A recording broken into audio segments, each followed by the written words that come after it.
Does your UI look off but you can't really figure out what it is? It's probably your spacing. Here's how to fix it in just a few seconds. First, I recommend switching to an 8 pixel or a 4 pixel grid system. This will really help space out your designs.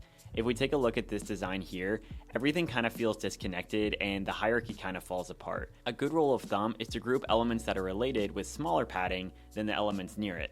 For example, if we look at the headings of each of these cards, it's kind of running up against the icon and there's a lot of space between the heading and the subtitle.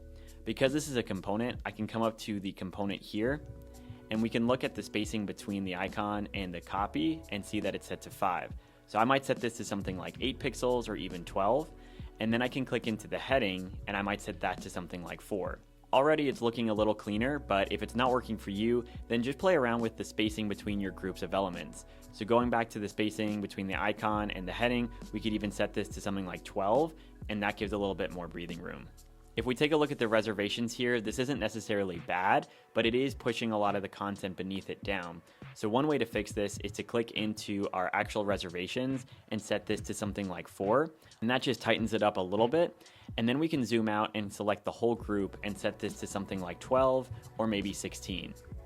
Same goes with this booking page at the top. We could set this to something like 8 or even 4. And I would recommend being consistent with your groups of elements. So we set this to 4 here for the reservations. So for the buttons, I'm going to set that to 4 as well.